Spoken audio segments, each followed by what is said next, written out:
The news of the last 24 hours that John Bolton not only is prepared to testify, but that based on his manuscript, that testimony would include a direct conversation with the President of the United States, where the President made it clear that he was conditioning military aid on political investigations or material that he wanted from Ukraine, makes it all the more clear why you can't have a trial, a meaningful trial, without witnesses, and you certainly can't have one without John Bolton.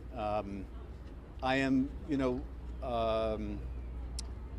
pleased that the senators are reconsidering, some that had, I think, questions about the utility of witness testimony. They appear to be reconsidering, and I think that's very positive because this witness obviously has such relevant information to shed on the most egregious of all of the charges in the articles of impeachment, and that is that the President of the United States withheld hundreds of millions of dollars in military aid from an ally at war to help secure that nation's help to cheat in the next election.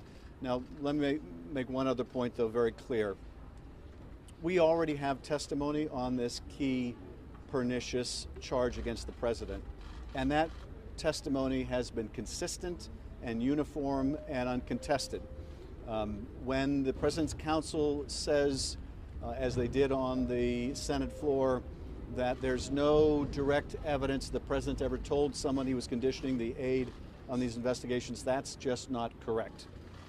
He told Mulvaney, and Mulvaney admitted it publicly, saying that he had discussed this DNC server issue with the President, and that was part of the reason they held up the money.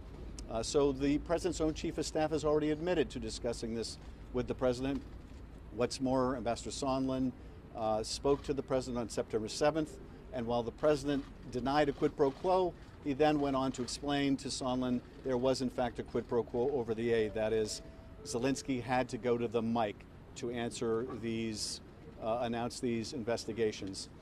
And of course, all of the other circumstantial evidence, the fact that there was no legitimate reason for holding the aid, the fact that all of the national security staff, all of his advisors and the other secretaries were urging that it be released. The uncontradicted evidence is as simple as 2 + 2 = 4. Nevertheless, the President's lawyers sought to contest this charge. And now that they have, they cannot dispute the relevance and the importance of John Bolton's testimony. So he ought to come in, testify under oath. Senators should not wait until March 17 when the book comes out. They should demand this information while it would still be pertinent to their decision.